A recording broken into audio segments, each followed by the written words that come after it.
Hi, everyone. Here we are in Conneaut Lake, and I'm with Mark Ritke, who is our bluebird guy. And today we're going to take you on a slight field trip and show you different situations involving the different bird nests that are around here. Some in the pet cemetery. There's one right here between Mark and I right now. And then we're going to go to two other places. And I think we're going to set one up today, one or two up today. We can put one up at one of the places we're going to go to, Sue. And I think one of the major goals I want to accomplish today is to give everybody an idea of where to put your bluebird box. What makes good bluebird habitat? I've been driving around northwest Pennsylvania for 30 years now, and I see a lot of boxes, a lot of bluebird boxes in yards that are just not in good spots. They're in horrible spots. It's a good yard. They got good yards for bluebirds, but they put it in a place that bluebirds are not going to be able to use it. So what I want to do today is to give you an idea of what makes good bluebird habitat, and the Bark Park is a good place to start with that. We'll go to another box after this one, Sue. And then we're going to go to two houses down the road, and then I'll show you some more good bluebird habitat, just to give you an idea of where to put your box and whether or not you think you can get bluebirds in your yard or not. I have one quick question before you go on. How far apart do they have to be? Like, we can't take bluebirds and just put them over there another place in my yard. Well, no, because bluebirds are territorial. Okay, that's what I wanted. They require 4 to 6 acres of open area like this that you see here. Oh, wow. And the male and the female, in some cases, will actually defend that territory. They won't let another pair of bluebirds into their area. And so, like here, for example, you're only going to get one pair of nesting bluebirds, right, because this is about 3, 4 in the backyard and makes it up to 6 acres. Right. But you can put up 23 bluebird boxes and you're only going to get one pair of bluebirds because they're territorial. Okay, makes people don't understand that. And so the people that go along and all the farmers that have a bluebird house on every one of their fence posts. Yes, I just passed a place coming in where a guy had 12 bluebird boxes on one that? fence. I know. They do that because they're not aware of the nature and life history of bluebirds and what they require and how they set up their their nesting habitat. You know, I bought that book from Troyer. No, that was a Purple Martin book. I don't have a bluebird book from him. I know. I'm still working on my bluebird book. I wish you'd do that. Then It'll I could be ready read any year now. Let's open this one. This is one of the ones. How long has this been here? This has been here ever since I first met you back in the early 2000s, I believe. Okay, this has been here over 20 years now. Okay, we're going to open this because there's a male bluebird. There's a little PO, and he's right above us. He's been scolding us, so there's probably a nest in there, at least a nest. And this is in your front yard of your house. This was the first one I put up. This is what I call box number 1 because it's the first one I put up. So we'll take a peek in there and see why this male bluebird is scolding us. Can you get basic information about bluebirds online? You can, but Sue, I've checked a lot of bluebird websites and there is so much wrong information, bad misinformation. It really makes me sad because the people that put those websites up, they don't have 30 years of experience with bluebirds, so. Okay, there's our nest. Can our man? You can see the nest in there, I'm hoping. Okay. If we take that out, which we can do. Don't make me nervous. We won't be nervous. Okay, can you drop it down low so he can see? We can What's drop in there? it down low. Oh, there's 5 in there. We got 5 eggs in there. Can you get that, Mr. Okay, Mr. Cameraman's got that. He's got that. Okay, I'm going to put it back. Now, how many eggs how often do they lay eggs? Bluebirds will have 2 clutches a year. No, I don't mean during the that. nesting season. No, I don't mean that, because I was just dealing, as I slipped a minute ago, on the Purple Martins, and they put in 1 egg a day. That's right. Is that basically the same thing That's here? the same thing for bluebirds. In fact, for most songbirds, females can only lay 1 egg per day. Okay, and then how many days after the last egg should they start to hatch? Well, after they lay the last egg, after this 5th egg was laid, the female will start incubating, usually that same day. And then it takes 14 days for the eggs to hatch. So it's so 14 days. It's about a 14-day incubation period. It can be a day longer in the spring when it's cooler and a day less in the summer when it's warmer. But on average, it's pretty tight on that, pretty good, almost always all the time, 14-day incubation period for bluebirds. While we're looking, what is this? That's your predator baffle. For squirrels and that? This will keep all climbing predators from reaching the bluebird box. Snakes? Squirrels, rodents, raccoons, martins, weasels. Will snakes go up?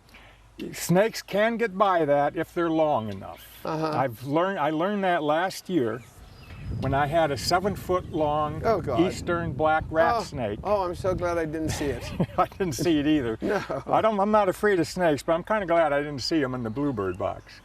But what long snakes will do is they'll wrap their tail around the base of the pole underneath this baffle, and then they'll arch their way up over the baffle and then hoist themselves up to the box. So a long snake can bypass that baffle. A shorter snake can't do it. No. But long snakes can. Okay, so now we're ready to go on our field trip. We're ready to go. We got 5 eggs here. It's good. We got good habitat here.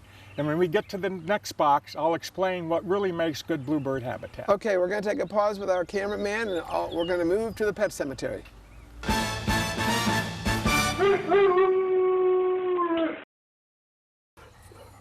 All right, we've just arrived now at our second location. This is down the pet cemetery, and I believe our cameraman is getting pictures of the surroundings.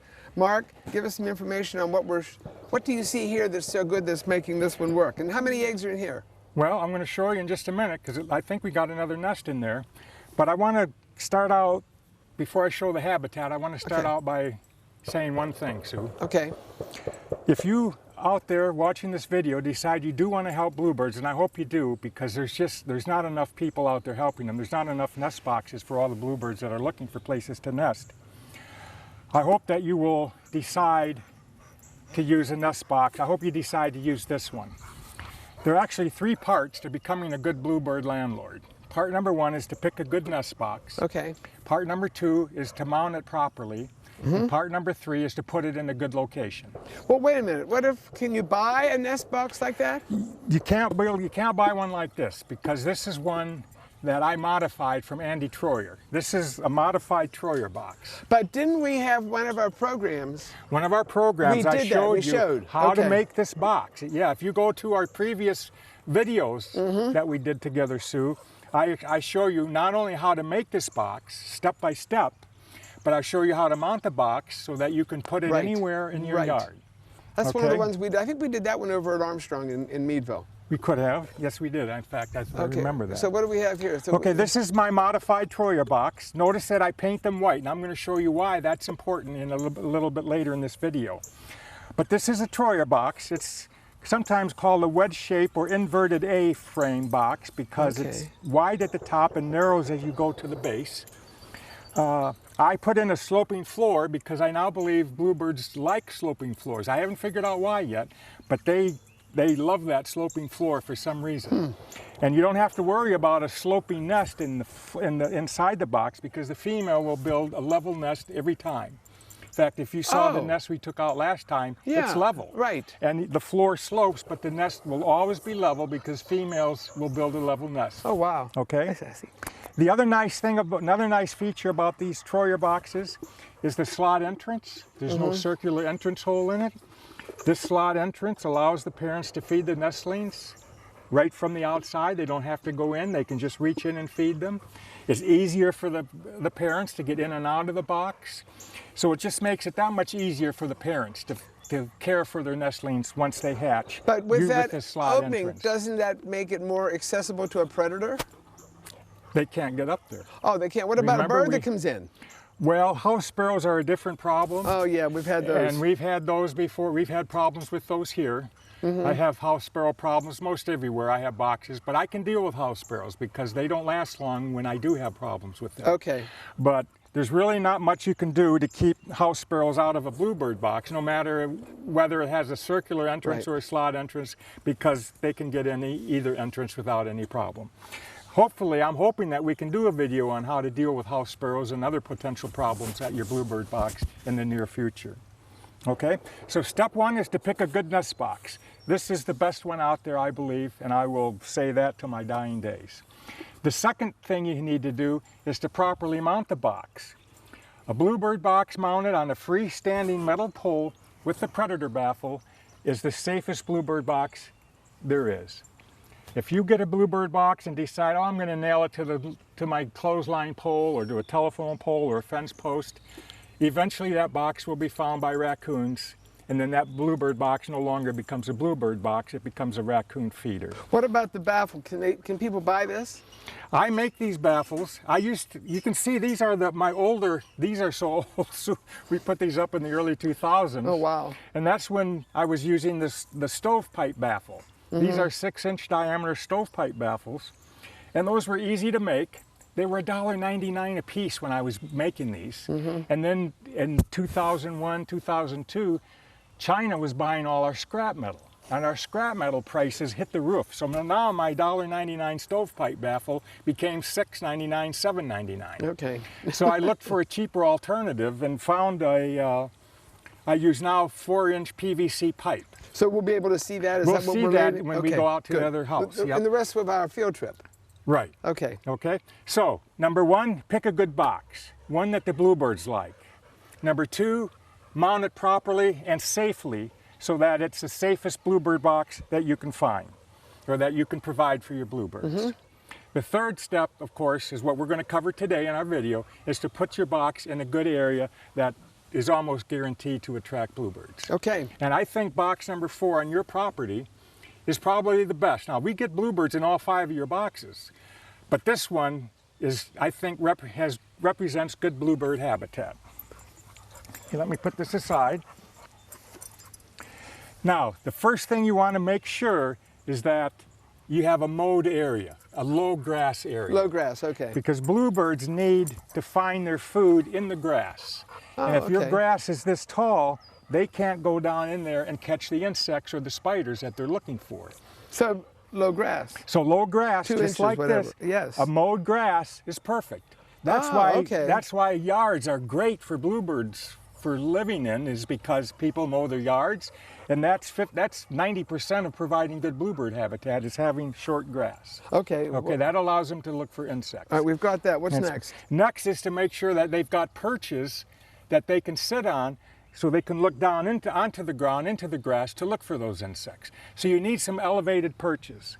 And if you look around here, we've got a tree right here and another tree over there. You've got a statue over there. Trees all over in here. You can see, yes. These are all, every tree you see there will be used by bluebirds to look for insects and spiders on the ground.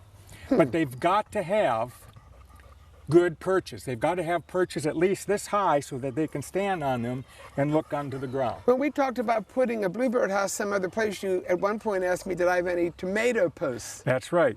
If you don't have a lot of trees in your yard, you can enhance the attractiveness of your yard for bluebirds by pounding in tomato stakes. Oh, wow. And those can be removed when you mow, and when you're done mowing, you can put them back in the ground. Just scatter them out around in your yard, and your bluebirds will actually use those tomato stakes as perches for nesting. And they have to be pretty high, though. Nope, they can be that, just regular height. 3 feet off the ground is all you got to be. 3 feet, okay. 2 to 3 feet, and that's good enough for a perch. Okay, and so we've got the trees, we've got the low grass, we've got the trees, and what else? Anything else important? That's the most important thing. Now, if you look out here, you've got an unmowed area with some very tall grass. I've come to believe, experience over the years has shown me that those are good to have next to your bluebird habitat, because those tall grass areas, they attract a lot of insects. There's going to be grasshoppers in there, katydids in there, and crickets in there. And ticks? Well, you're not going to walk through it. Birds don't have to worry about the ticks. But those tall grass areas like that, next to your bluebird house, they attract insects, and those insects always spill over into the yard. Gotcha. So the grasshoppers and the crickets in that tall grass area, they will come in, they will overfill, they'll come into the bluebird area, and your bluebirds then will be able to hunt those along the edge of that. Wow. And you do have some trees right along the edge. Oh, yes, all that way. they can use to look for those insects as they move in. A lot of places. Yep. Okay, anything else? That's it? So that's pretty much it. Low grass area, number 1. Number 2, perches that they can use to hunt from. Sometimes I like to put these boxes in the shade. If you have a large tree, you can put them in the shade, at least during the midday, so get some shade during the midday. That ensures that, they won't overheat or anything. Although I'm going to show you a graph in a little bit that shows that these white boxes are pretty much safe from overheating, even when they're out in the direct sun like this. But it's okay. You can put your box so that it receives some shade. Put it in your yard where it will receive some shade during the hottest part of the day, during midday. Keep your grass low. Have some scattered perches around for your bluebirds. The next most important thing you can do is to not use pesticides or herbicides in your yard. Okay. If you do that, your bluebirds will eventually be killed from those poisons. Really? Well, they're good because we don't use them anywhere. Since you don't use the pesticides or herbicides or anything, that's good. Good, okay? that's perfect. All right, no pesticides, mowed grass, plenty of vertical perches. And it doesn't have to be trees. It can be a flagpole. It can be a basketball backboard. It can be a mailbox post. It can be a clothesline post. And it can tomato be posts. Tomato stakes that you put into the ground. It can be power lines that go over your yard. I have a box in the yard where there's really nothing in the yard except some power lines that go over. Bluebirds use the box and they use those power lines consistently to look for insects in the grass. Wow. Are we going to open this one now? Oh yes, we want to take a look and see if we have bluebirds in here. We better. If we don't have them, it's your fault. I thought I'd add that. Yeah. Okay, let's go. Have you already looked in this one today? There's a bluebird up there that's getting really fired up. Is there another bluebird hanging around? Yeah, I just saw him. Well, that's a good sign. You got a nest in here. What do we have in that one? Look at that. 5 again. Is 5 average? Is that what they usually have? Well, they usually have 5 in the spring and 4 in the summer. Oh, wow. But the first 2 boxes we've checked at your place today, they both have 5 eggs in them. Mm-hmm. Okay. That's good. Okay, so we'll put this back. Do all the bluebird houses look the same? There's mostly grass, aren't they? Bluebird nests can be made out of a variety of materials, but the 2 most common materials are dried grass, which is what we've seen here and what we saw previously. The other major ingredient are pine needles. Oh, okay, because we put those in the purple martin houses. We put pine needles in the purple martin houses, but it's not just any pine needle. They only use the needles of one pine, and that's the white pine. Right. And that's because the white pine needles are long enough and supple enough that they can be woven into the nest. Oh, wow. Now, we've always wondered why they use pine needles, and nobody's really done a definitive study on that yet, but a lot of people, including myself, believe that pine needles are anti-insect. They contain a substance called resin, like pine tar and stuff like that in the needles, and those discourage insects. So nests made of pine needles, we think, have fewer parasites in the nest. Okay. So, and that may be one of the reasons why the females build their nests of pine needles, is to reduce the parasite load in the nest. I've had some pine needle nests that have no parasites in them whatsoever. So I'm inclined to believe that same ideology. All right, now we're ready for our next field trip. Right.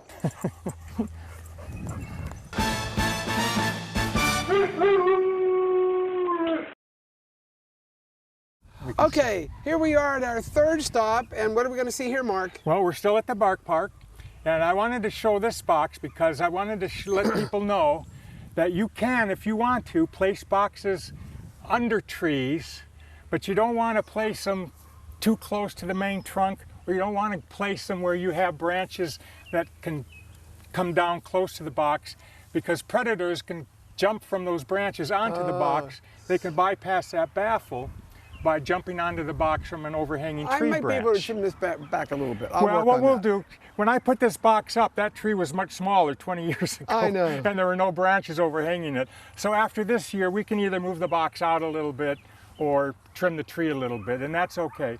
But as you can see, by looking at the roof, that provides some shade.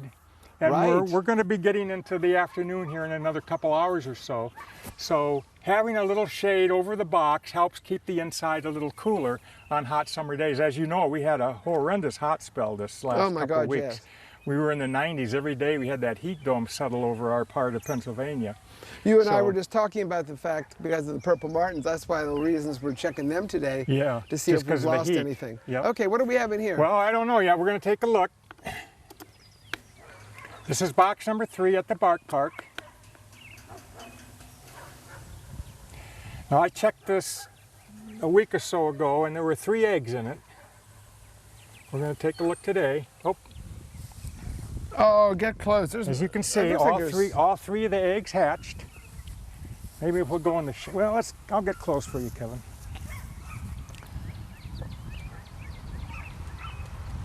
You can see, what's really neat is you see the babies are huddled up together. They form what I call a huddle tower, where they huddle up around in a circle and they all touch their bottom parts with the nearby nestling, and that helps them conserve heat. And today we don't have that heat dome. We don't have the heat dome being a problem today. In fact, today it's actually kind of cool, isn't it? And I think that's why these young nestlings are kind of huddled up together.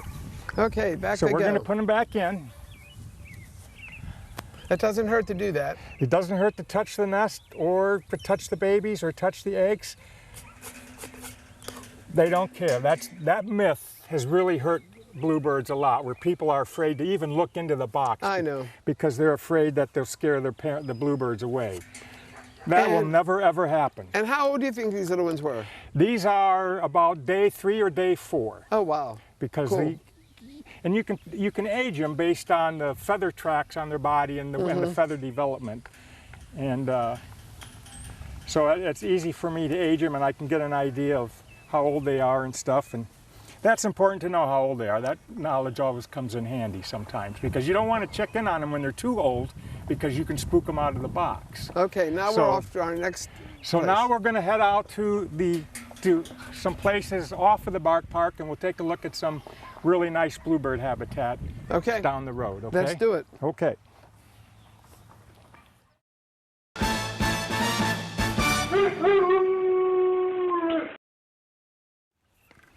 Mark, now we're at another place. We're at our fourth stop, and why are we stopping here? We're stopping here because I pass by this house when I go to the bark park to check on the bluebird boxes, and every time I look at this yard, I think that's a perfect spot for a bluebird house. And so we asked the homeowner if we could, use your yard as an example, and she said that would be okay.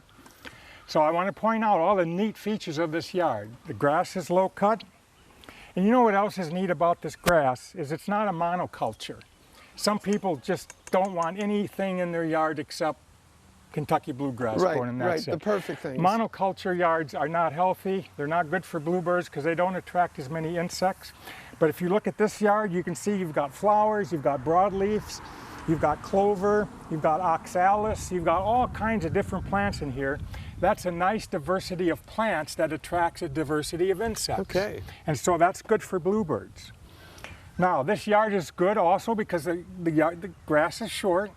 You've got scattered trees all around, and you've got some high brush areas nearby that attract insects that will spill over into the yard. And we have the garden with if you look down in there, you can see the garden. And if you look at that garden, it's got fence around it, and every one of those fence posts can serve as a vertical perch for bluebirds to look for insects in the grass. Even the picnic bench will serve as a perch, and that stump will serve as a perch. Anything above ground can be used by bluebirds to look for insects and spiders. So why did you pick right here to put it in? I picked here because it's far enough away from the trees. There's no overhanging branches. It will get shade during the hottest part of the day, and you couldn't really ask for more. So I think this is a good spot. The other nice thing is some people don't like having to mow around the bluebird box. Frankly, I'm kind of glad if they don't, because sometimes they bump into it and knock it down. So I kind of like to put boxes out of the way of the lawnmower so that they're not susceptible to being hit by the lawnmower. Okay. Okay. You ready? So I'm ready. We already got our hole in the ground, which I made with my spud bar. Now if I can find the hole. There it is right there. Put that in the ground. Notice I had this box ready to go, so it was already mounted on the pole. And here's our PVC baffle. Oh, the PVC, got it. That's a 4-inch diameter, 2 foot long. It's got a cap on it. And if you remember from our previous video, a 1-inch hole in the center of the cap will slip over that 3/4-inch conduit perfectly. Okay? Perfect. So there we go. And what I'll do is I can put a little cement in the ground. With his bag of tricks, or bucket of tricks. Yep. Notice also, Sue, that I'm facing the box towards the house. That way people can watch the bluebirds from their window and it just makes a much more enjoyable experience for the people. And we also talked about the big pasture over here. Yes, you'll see there's a fence along the road that goes all the way down to the next residence there. That wooden fence, that whole fence will serve as one gigantic perch for bluebirds. And the bluebirds, if they nest here, and I guarantee you they will, in fact, we can hear one singing now. The male might even land on the box before we finish up the video. That bluebirds, like I say, require 4 to 6 acres, and they don't recognize boundaries, you know, neighborly boundaries. They'll just go next door. They'll have part of the neighbor's yard as part of their territory. The yard across the street is part of their territory. And that fence will serve as a great hunting perch for bluebirds. And that's actually optimum for bluebirds, to have that long of a line of a fence, because they can hunt insects all along, up and down that fence. And because that's an active pasture, you're going to get lots of insects in there too. Absolutely. What all do you have in this? I've got every conceivable tool I need for putting up a bluebird box, but since I already got the box mounted and everything, what we're going to do is just anchor this into the ground a little bit. I'm just going to put a little cement at the base, poke it with my screwdriver so it gets down into the hole. I wish these bluebirds would come in and eat the gnats. Will they eat the gnats? Because they're terrible right now. But that's all right. Put a little water on that cement and mix that up again with my long screwdriver.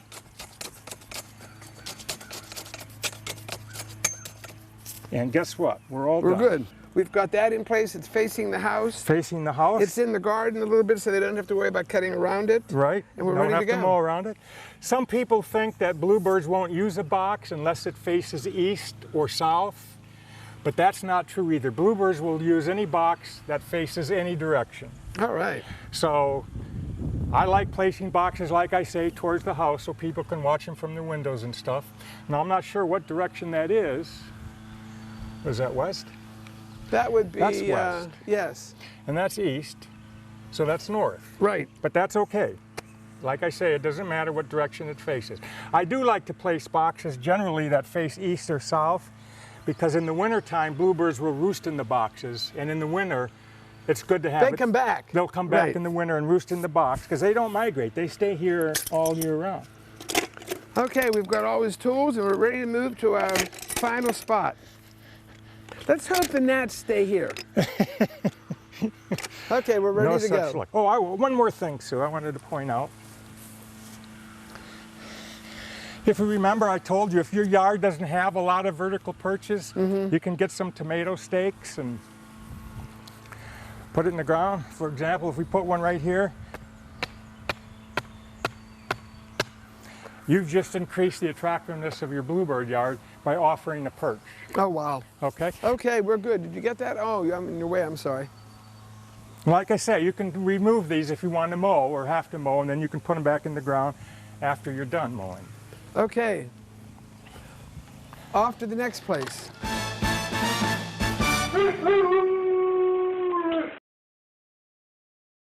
We're now at another location. This is our 5th place, right?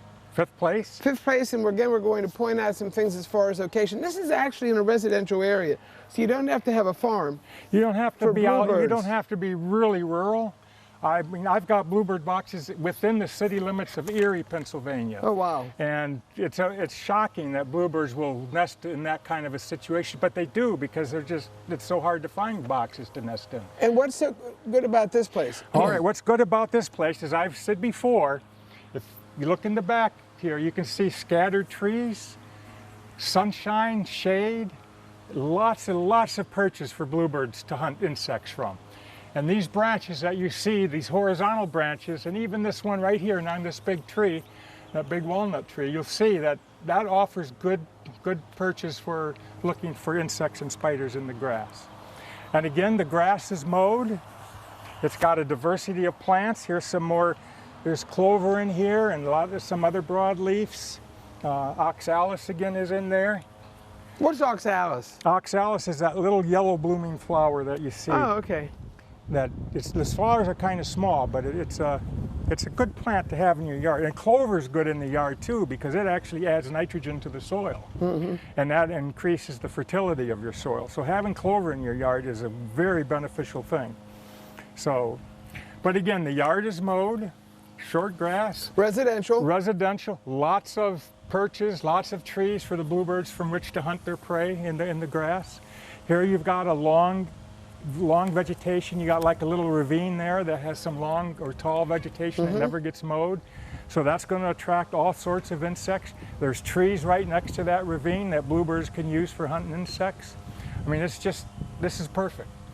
Okay. Okay, now I am going to put a bluebird box here. We won't do it today, but the homeowner, to show our appreciation to her, we're going to put a bluebird box up for her, but I'll do that in a little later. But here's where I thought we would put it. But right in here, you can see that's kind of a dirt spot, a bare spot, so she won't have to get that close to it with the mower. It's already mowed around the pole. Again, it faces the house. It faces her main windows there from the back of the house, so she can watch the bluebirds from inside her home. This one's actually facing a good direction. It's out of the prevailing winds and incoming storm fronts and stuff. So this is a great place for a bluebird box, a good habitat. Under a tree where it's going to receive shade during the daytime. Oh, yes. And so we're good to go. Perfect to go. You'll put this one down later. We'll put this up, and next time I come up to Meadville, I'll put this box up for the lady, and then she can enjoy watching bluebirds because I guarantee 100% she'll have bluebirds nesting before the season's over. All right, good to go. Thank you. Okay. Well, I want to mention one more thing if I can.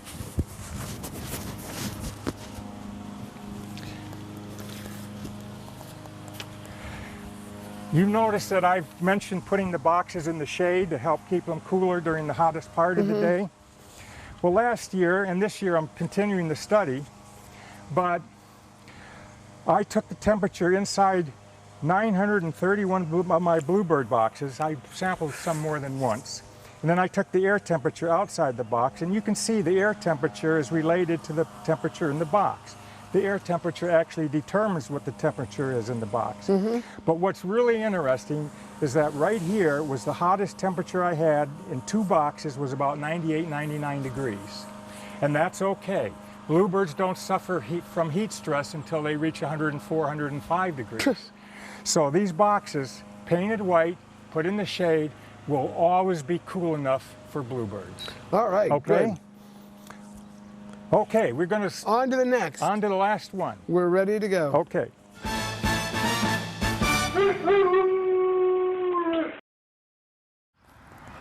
Okay, this is the 6th place of our little field trip today. And what are we going to do today, Mark? Well, I'm going to show you another box. This was another location. It's just down the road from the last 2 houses we were at, Sue. And I stopped and asked if I could put a bluebird box up for them this past spring. And so I did. I put it here in the shade, overhanging tree. Lots of places for them to hunt insects because there's lots of trees in the yard. There's a horse pasture in the background that's with a fence. That's great for perches for bluebirds to look for bugs. And of course the horses attract insects and everything. So oh, we can hear the parents. The parents are, the bluebirds are not here, happy. so they're squawking at us. But so we want to take a look and see what's in the box. And if you remember, I just showed you that graph where I took the temperature in the box, and here's how I've been doing. I've actually been doing another study this year. I'm taking the temperature in the box with nestlings in it to see how warm the box gets with the nestlings in there. So this is just your regular old meat thermometer, and then it folds up like this, and I'll stick it in so that the probe goes into the box, and I'll leave it there for a few seconds. Then we'll check check on the babies. I think there's babies in there. Okay. All right, now what are we going to do? You're going to take the temperature So I'm going to take first? the temperature in the box, and I get a 75.7 degrees. I'll write that down. And that's fine. That's not hot at all. But my main interest is how warm it gets relative to the outside temperature. And of course, this is in a shade, so it's going to be okay here. So I'm going to put the thermometer there, and then we'll get an outside temperature. Now we can look in the box. I'll write down the time. All right. I love learning about bluebirds. There's just something fascinating about it. And it's amazing. It's even basic information we don't know anything about. We don't know how warm it gets in boxes. We don't know, you know, how many babies they have throughout the nesting season and why they have that many and so on and so forth. There's a lot of opportunity there for research. Now what's in here? This should be little ones. We should have little ones in here because there were eggs in there a little while back. And how old should they be? Well, I'll know when I look at them. Oh, they do.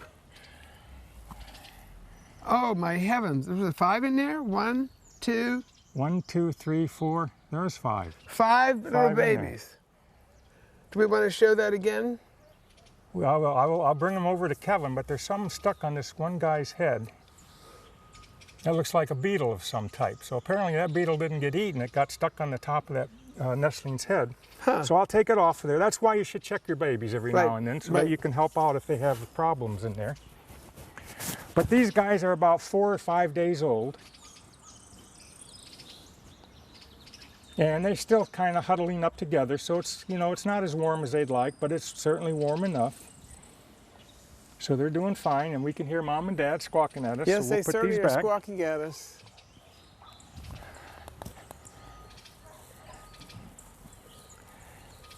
You know, I could put 30 boxes up along this road, Sue, and I'd get 30 pairs of bluebirds nesting in there. Yep, it's a good road for them. It's a great road, great place for bluebirds.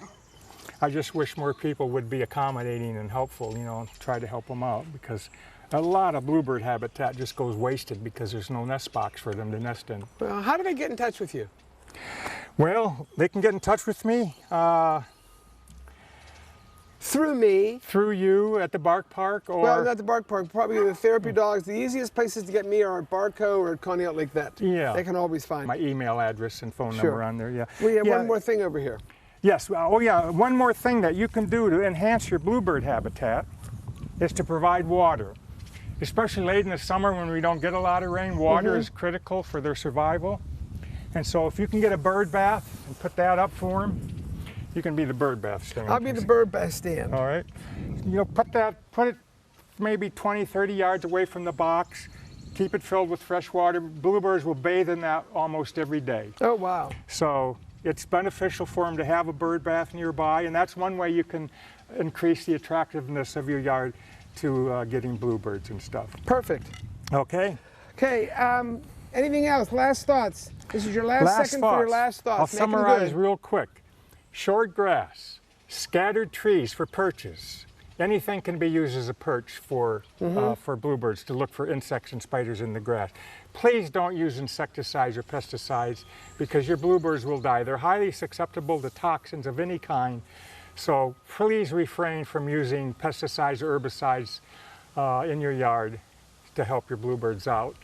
Provide a bird bath, and other than that, put it in a good location. Pick a good box, mount it properly so it's safe. An independent, freestanding bluebird box on a metal pole with a baffle is the safest box that you can provide for your bluebirds. And that way you can put it anywhere you want in your yard. You don't have to restrict it to a telephone pole or a tree. You can put it in front of your house or on the side of the house so you can watch them from inside your home. And also you can't have 2 of them close because they're territorial and you want to have a lot of space for them. Okay. You don't want to put, you're not going to have a box there and a box here, and you're not going to get 2 pairs of bluebirds because one of the pair will exclude the other. And it's up to us as humans to help provide boxes for them. If they don't have the boxes, where will they build a nest? Well, traditionally they used old woodpecker holes and dead trees and stuff like that. And unfortunately, we cut down dead trees because we think they're unsightly, so we lose those. And a lot of those natural tree cavities now are being taken over by European starlings. So the bluebirds really depend on humans to help them out? Bluebirds are pretty much dependent on humans for nesting sites and for their success. And that's where you come in, where you can help provide a good place for bluebirds. I will do anything I can to get you started and to help you out on that. Because bluebirds will always need the help, always. There's just not enough places for them to nest. So thanks everybody for watching. And Mark, thank you very much for letting us do this. I'm more than glad to help out. And maybe we can come up with another idea. Yes, I'd like to do some more. The other videos will be a little more sophisticated, a little more complex, because I'd like to do one on monitoring the boxes and things to look for and troubleshoot, how to deal with house sparrows and other nest box competitors. Oh, yes. And we can think about doing that for future videos. So, Okay, thanks a lot. all right. Appreciate it. Thank you, everybody.